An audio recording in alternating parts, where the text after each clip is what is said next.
Hai, kami dari kelompok 8. Bagaimana cara mengolah data di aplikasi SPSS?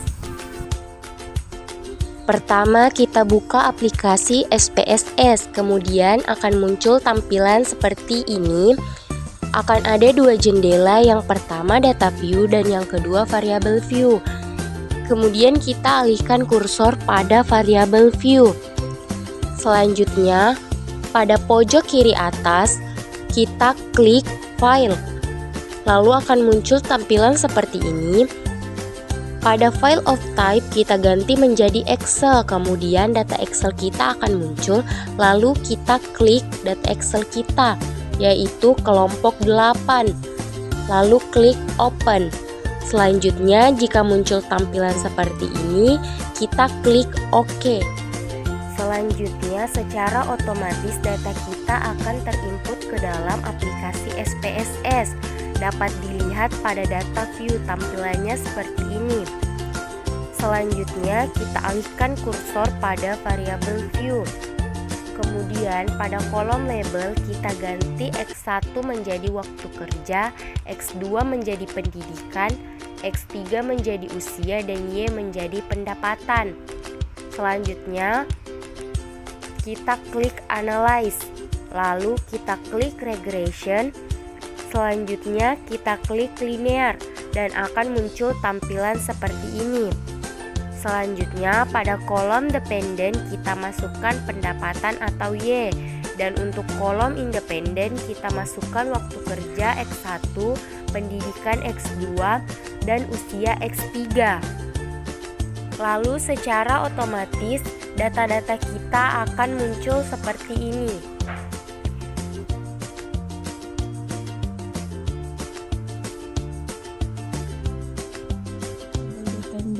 Yaitu pendapatan atau Y, variabel independen, waktu kerja atau X1, pendidikan X2, dan usia X3. Jumlah data yang kami olah sebanyak 30. Ada pula tujuan membaca data output. Yang pertama, dapat mengetahui bentuk hubungan antar variabel. Yang kedua, dapat mengetahui persamaan regression. Yang ketiga, dapat mengetahui ada tidaknya pengaruh. Selanjutnya, tabel deskriptif.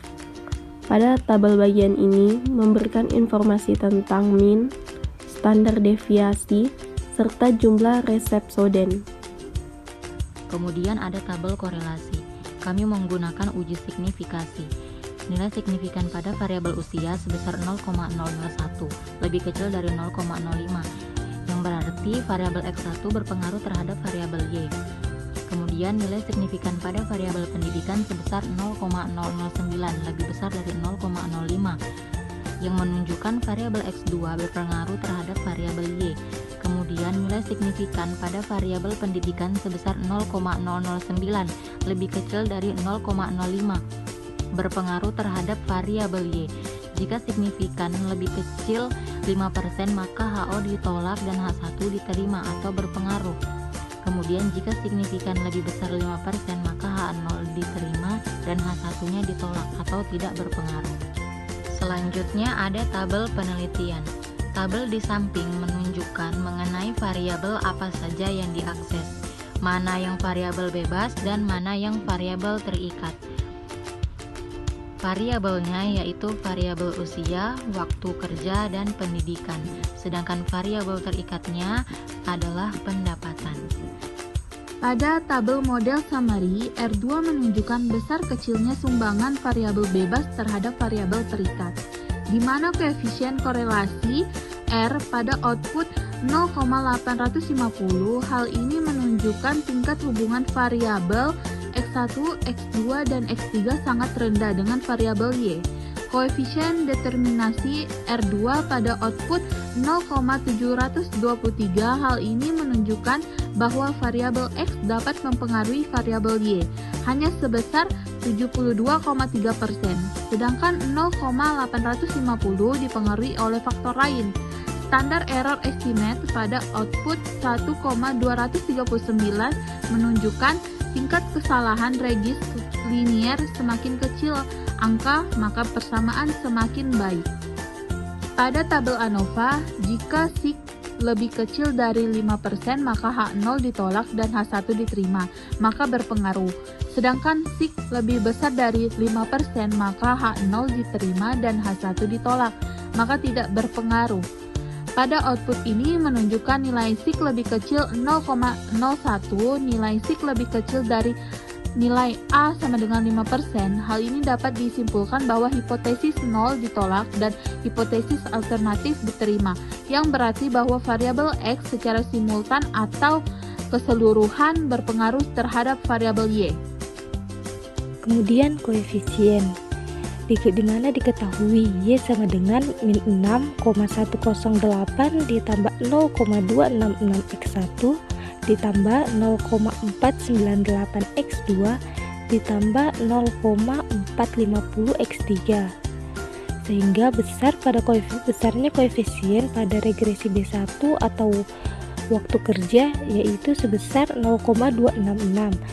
Hal ini menunjukkan bahwa dengan meningkatkan variabel X1 maka akan meningkatkan juga pada variabel Y sebesar 0,266. Begitupun pada besarnya koefisien regresi B2 atau pendidikan sebesar 0,498. Hal ini juga menunjukkan bahwa dengan meningkatkan variabel X2 maka akan meningkatkan juga pada variabel Y sebesar 0,498. Begitu juga pada koefisien regresi B3 atau usia sebesar 0,450. Juga menunjukkan bahwa dengan meningkatnya variabel pada X3 maka akan meningkatkan juga pada variabel Y sebesar 0,450.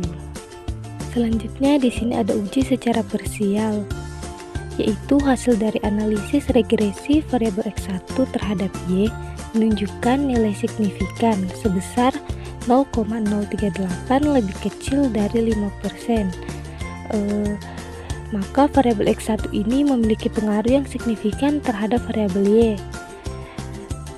Begitupun dengan analisis regresi pada variabel X2 terhadap Y menunjukkan nilai signifikannya 0,13 lebih besar dari 5%. Maka menunjukkan bahwa variabel X1 ini tidak memiliki pengaruh yang signifikan terhadap variabel Y.